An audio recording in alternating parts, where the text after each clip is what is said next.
Welcome everybody to the session. What I'll do is, first of all, I will post the code example and the Slack room where we can potentially continue on with questions in the chat afterwards. Again, all the examples that I'll be going through today are all in GitHub. So again, you can look at the code afterwards to kind of familiarize yourself with it and go through each individual one. The first couple of slides, I'm going to be focusing on some of the TestNG features and functionality, and the parallel execution. And then afterwards, I'll be going through some of the major examples and how we've implemented that to kind of create our symphony. Forgot to introduce myself. My name is Sergio Neves-Barros. I work for a company called Roxor Gaming, and we mainly focus on poker, slots, bingo, our daily free games. So quite a lot of testing to be done there. It has always been interesting. So, okay, let me kick this off again. I won't go through this slide, but again, what we're going to do is go through, why TestNG, some of the basics. Now, bear with me on this one. Again, it's to kind of give you an overview. What I would like to understand from some of you as well, if possible, going through some of these features, if there's anybody that knows of say a JavaScript framework or a Ruby framework or any other framework that potentially provides similar functionality when it comes to the parallel execution, and also the interceptor, which I'll walk you through in a second. So if you do have any examples, please feel free to either post them in that Slack room afterwards or in the chat. Yeah. Okay. Now, let's kick it off. Why TestNG? Now, I can honestly say I've been testing since 2003, and TestNG was actually around at that time. So, as I said, it's not the cool kid in town, but in my head, TestNG is that big dog. It knows a lot of tricks. It's been around the block, and I'd much rather trust on that than potentially the new frameworks that are coming around. Now, the new frameworks are obviously the cool ones, the ones that you want to show off to your friends and go like, look, this is the latest one, and actually use that. And that's why I think of as a puppy, it's something cool to play with.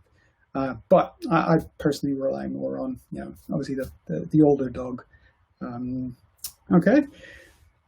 When it comes to, some of the key core functionalities, now, again, don't focus too much on the code or the examples. I'm simply going to walk you through how TestNG works from a basic perspective, and then how the threading works, so that you get more of an understanding rather than, the actual implementation. Now, if you, just run a simple TestNG test, what you can see here in this particular example is that everything is run by a single thread. Yeah, so all the hooks that you have, the before class, the after class, before method, after method, are all run by one thread. Yeah. What is good to note in this case as well is that the before class of any base test that you extend is run first, then the before class of your test class. Yeah. And in the closed or the teardown, the after class of your test class is run first, and then the after class of the base test. Yeah, so it's really good to understand the order in which test cases are the hooks are executed, so that when you do your setup and teardown, you know where to put your code in what order it's executed. Now, this is obviously a basic example, and this is when you're not running tests in parallel. However, there is one particular scenario where you may be running tests, or you may be running multi-threaded without even knowing it. Yeah? And that example is when you add a test timeout. So here you can see, and one thing I would always say to do is to add your thread ID to your log, to your output. And in this project, that example is done, so you can use that as an example. But what it does is it allows you to understand how the threading works and what thread ID the test was run with, basically.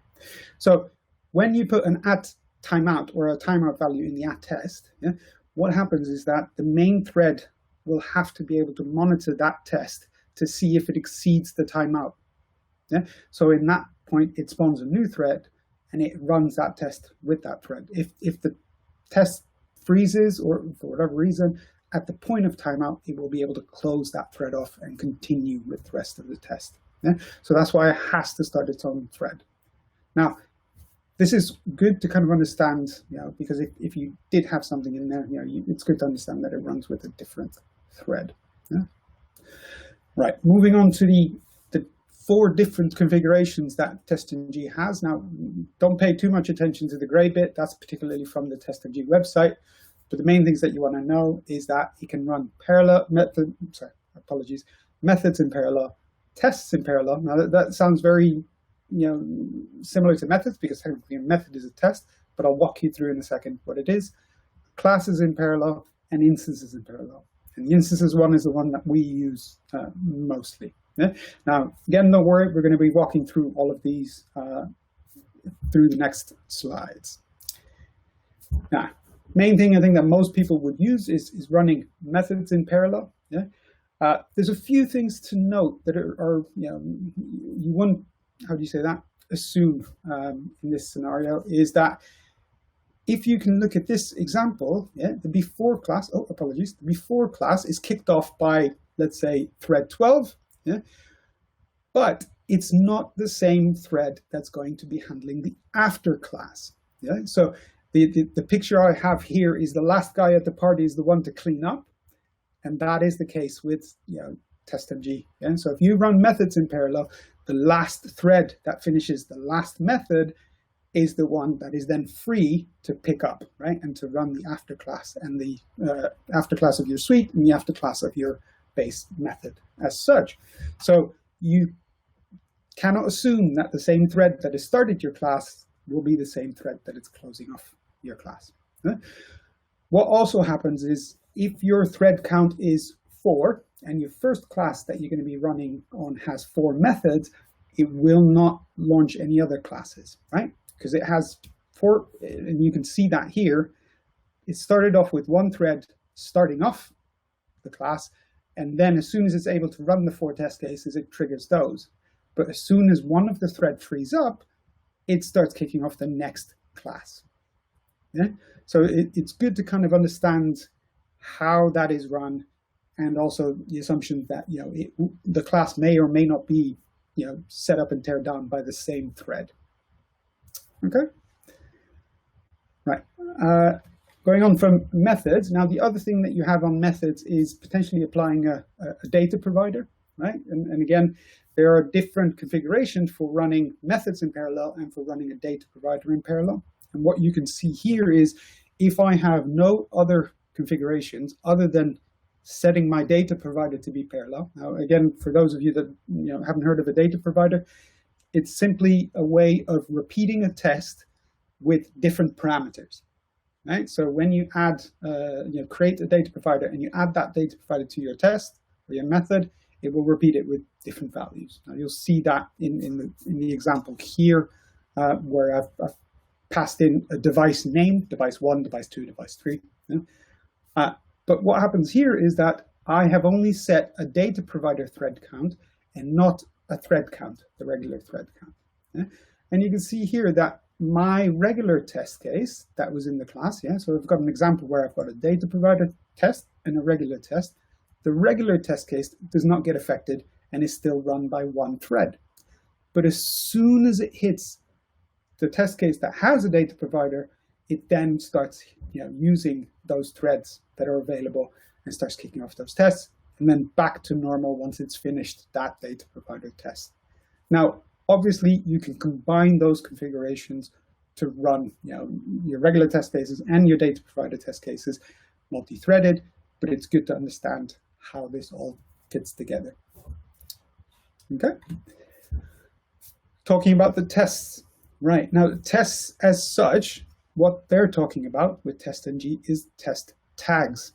Yeah? So what you can actually do is combine 2 classes under 1 test, or 2 packages, whatever you want to do. And in that sense, you can say, okay, I want this test tag to be run with 1 test, the top test tag, and I want the second test tag to be run with another test. Yeah? So if there is a a common shared variable that you want to use across those test cases, or that is not thread safe, then this is one way of kind of organizing your test cases across two different tests. Yeah. Now, the one thing I would say, if you've got two test tags and you set your thread count to 4, it's not going to run more than two threads. Yeah. So it's good to understand how to tweak those variables when it comes to creating your own symphony as such. Okay. Parallel, classes in parallel. Again, this is probably what most people would use, and it's kind of the most safest. If you've got class variables at the top, right, shared variables across the methods, if you run classes in parallel, that will not be affected, right? Your thread safety will not be affected because you'll have a single variable, and one single thread is running through those methods in that class. Yeah? And it is obviously quite safe. Now, if let's see, as the example below, if you've got two classes again and you have 4 threads, you're only going to run 2 at a time. Yeah? This is probably the most commonly used one.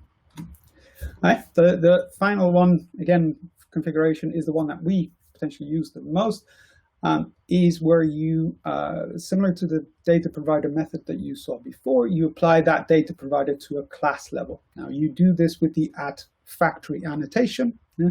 And at that point, you can instantiate a single class for multiple configurations as such. And we use that when it comes to running against real devices. Yeah? So what we want to do is we'll say, okay, this is one class, it has multiple test cases, and we want to run it against 10 devices.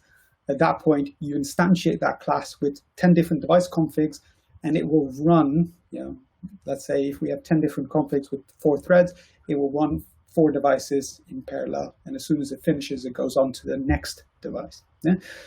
And by doing so, you're kind of, if you are limited to one device, one session at a time per device, or one session at a time for an API or whatever, this will allow you to kind of control your flow a bit better.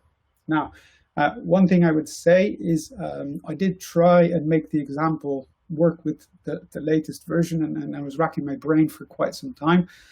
But unfortunately, the instances in parallel wasn't working with TestNG 7.1.0. So please, and again, in the example, I'm using the latest version of 6, and that is working. I have seen there's now a 7.1.1, but I haven't been able to try it out yet. So again, if you have 4 instances and your thread count is 6, that again will make no difference to your testing. Now, again, I'll show you in a second, all of these examples are in the GitHub repo. So you can definitely have a play with it on your own as well. Right. What you will see here, and again, I'll go through the questions towards the end as well, or in the separate Slack group. What you see here, and again, in the example in the code as well, is a example of a test case, or a couple of test cases that are non-thread safe. And there was a variable in the class that was called test name. Yeah, it was private to that class and was shared across the methods.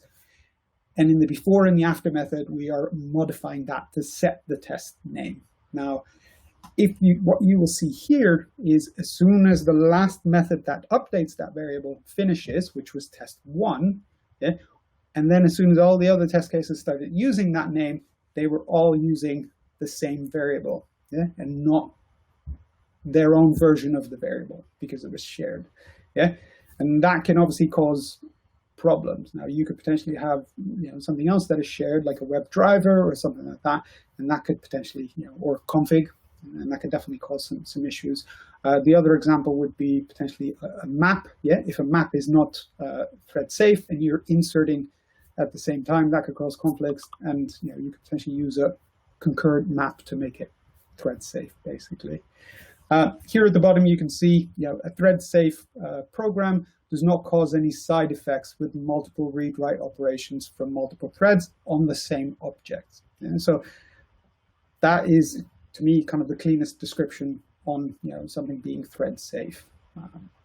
Okay, now what happens and how can we modify that previous example to be thread safe is by making that variable, which is within the class, the test name, thread local. And that is one of the Java types that you can use to kind of instantiate the object, and then you would have to set that object for each thread. So in the before method, you set the name, it's then set for that thread. If you do not do it for that particular thread, it will not be available for that particular thread. And by running methods in parallel, the before method and the after method are run with the same thread. So thread local is a perfect option here to kind of use that. And you can see in the example results, each of the test cases are printing out the correct name. Okay. Now, if you are coming across an issue that is because of thread safety. Now, again, the example I showed with the test name is a very simple one. I've run across other issues which have been quite a lot more difficult. First thing I mentioned again, and I mentioned this before, was add a thread ID to your reporting and logging so that at least you're aware of what thread was doing what. First thing I would do as well is run the test with a single thread. If the problem still persists, it may not be a threading issue. It may simply be something else with the rest of your code. The other thing I would say was remove any noise.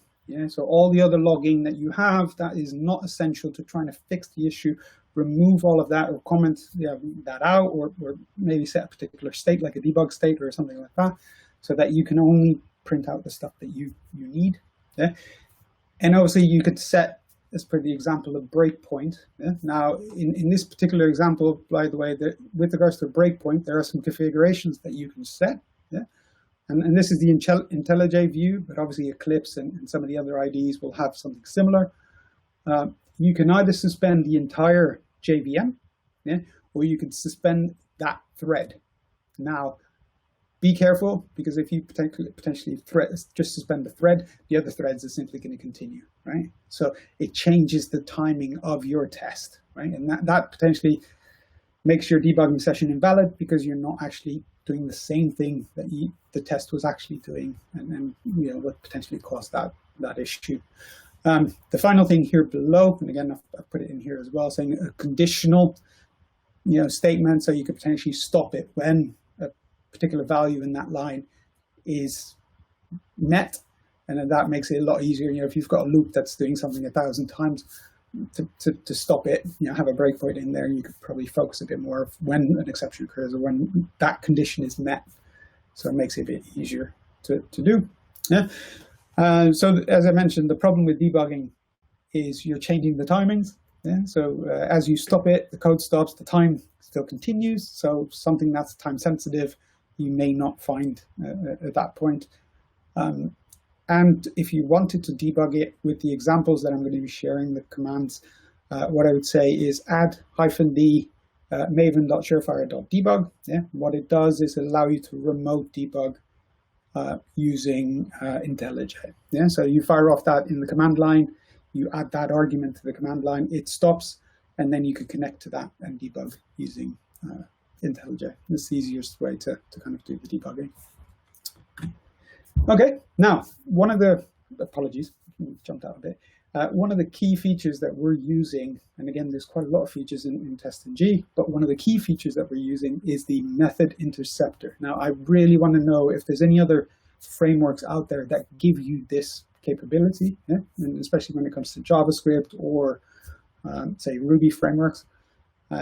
But what this does is, before it kicks off the tests, it gives you, what you can see here is a list of methods or a list of test cases that it's about to execute.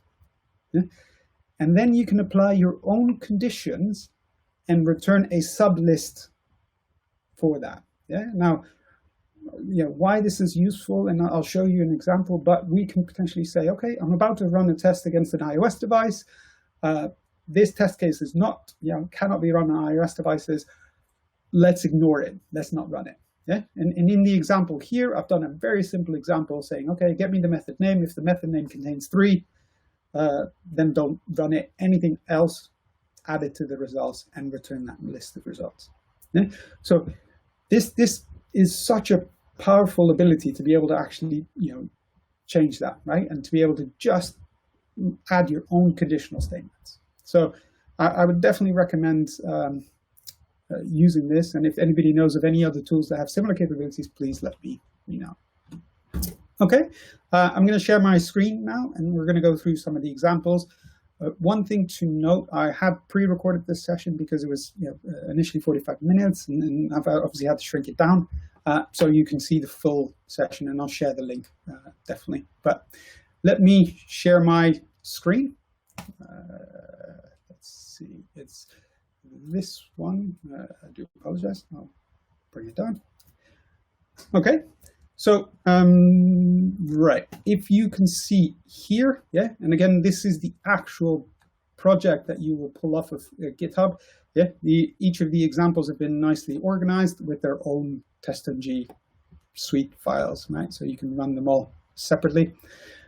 What you'll see here as well is if you wanted to run it using your own either Sauce Labs accounts or test object accounts, you can obviously just pass in the arguments, and they should work straight out of the box in that sense. But obviously you need to replace these arguments with your own arguments. Let me just make sure I've got all the things that I wanted to discuss. The other thing that I wanted to show you was, again, using those configs that I've just highlighted, right? Here you've got two examples, right? So you've got a multi-browser test example and a multi-device example. Now, please note that obviously the code example that I'm using here is running against Sauce Labs, but it can be run against Selenium, or you could reuse it for any other type of testing, right? It's not specific to this, it's just to highlight some of the capabilities. But what you can see here is obviously those configs that we've just gone through. So one example is when I run my browsers in parallel, yeah, I'm going to be running methods in parallel. When I run my devices in parallel, I'm going to be running instances in parallel. Yeah? And now the reason for this is when I run my browsers in parallel, I'm going to be running the setup and teardown in methods, or in the before method and the after method. Yeah? When I run my devices in parallel, I'm going to be running the setup and teardown in the example in the constructor and the after class. Yeah? But you could do it in the before class and the after class. So in that sense, we're running completely different, right? Because for the devices, I want to hold on to my sessions, and I want to repeat the methods throughout the devices. Is one example. Again, you can do it differently, basically. At that point, we'd have a combined one, so I can run my browser test and my real device test at the same time, yeah, by combining them under one big suite where I say I'm running my parallel test. Yeah. Okay, one thing that I did want to do before I go through this, now the code here or the output here, this is where I say like QVC, this is one I've baked before or I've done before. So it's quick and easy, right? Else you would have had to wait for the execution. So I've just done it that way. But what I want to show you is with that interceptor that we were mentioning before, it allows us to create something like this, right? Custom tagging. Now, with the custom tagging, what it does is when I get that method in the interceptor, I can grab this annotation, test tags, I can grab the values, and I can actually do my own conditional statements, right? So let me find, apologies. Yeah, so here you could see that happening, right? We've got our intercept method, we've added it as a listener, and we are grabbing the tags from a test class and from the method. Okay?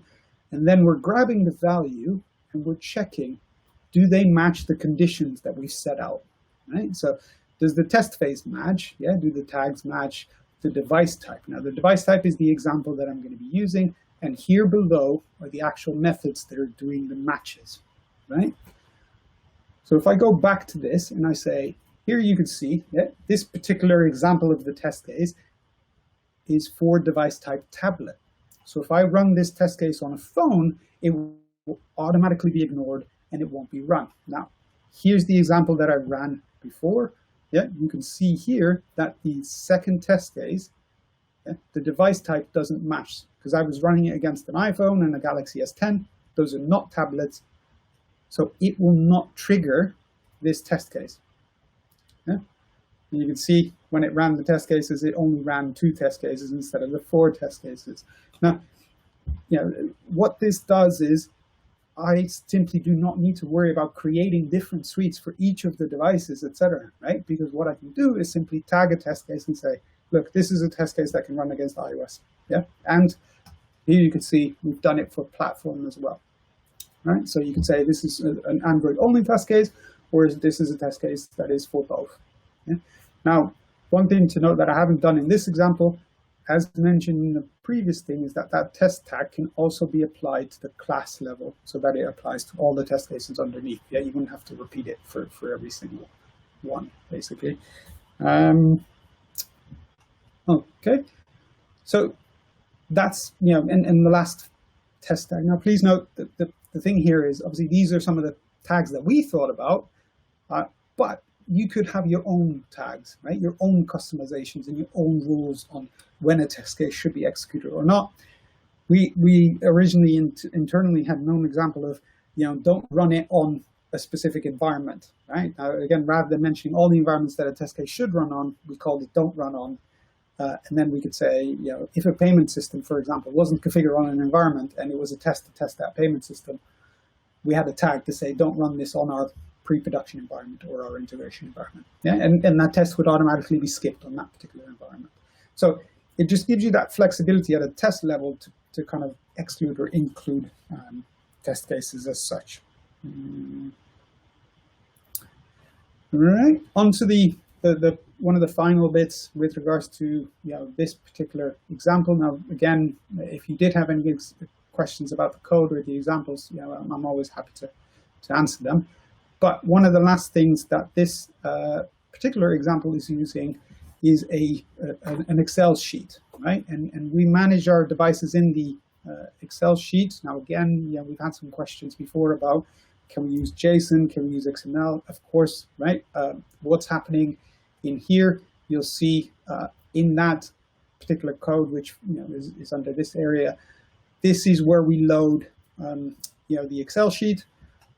What you'll see is ultimately what it does is it returns a map, and that map is being used in the @factory data provider. So we're just pushing a bunch of rows into the classes and saying repeat this test for X number of values. And so if you had an XML with a map, you could do the same thing. But we've gone with Excel, and I'll explain why, basically. Okay, so if you can see here in the relevant Excel file, we've got individual device configs, which are very specific to a single device, and we've got some generic ones where it's okay, run it on any of the Android tablets or any of the Android devices of a particular version, and what we also have is we can actually configure specific config for that particular device. There is also a common generic config file which can be used. Yeah?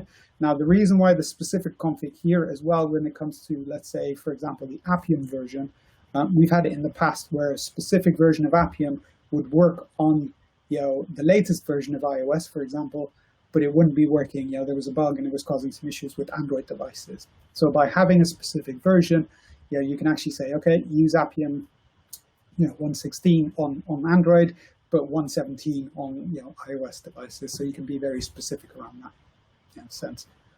The final thing I wanted to highlight here is a field called supported. Now, we manage our devices in such a way where we can say, okay, look, every quarter you can analyze your devices and you can go, my new supported device list is this, right? And at that point, rather than changing, adding all the devices, etc., you can simply change this flag. Yeah? And we have, again, I'll show you the example here at the bottom, is what you do is you pass the argument, rather than passing a device name, you can pass the argument supported devices equals true. Yeah? And what it will then do is, as you can see here, we've got 2 devices from one sheet, 2 devices from the other sheet. Now, here are the 2 devices, and if we look at the browser, here's 2 devices. Yeah? So as many devices as you want to configure to be able to run, this will do that, right? And it will simply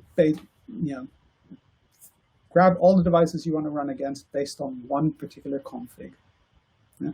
And that makes it, managing the device list for what you want to test against, quite a lot easier. And obviously you can add here with regards to your browsers, you can add your different screen configurations and the different names.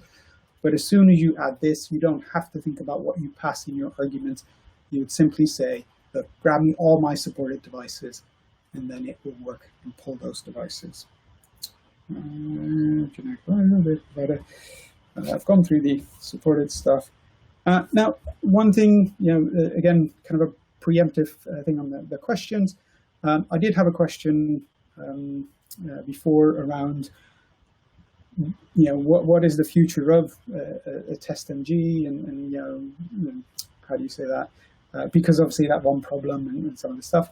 Now, to be honest, one of the key things for me when it comes to frameworks is looking at the contributors. Yeah, and for example, here you could see from 2010 onwards, there's simply been a very steady stream of contributors.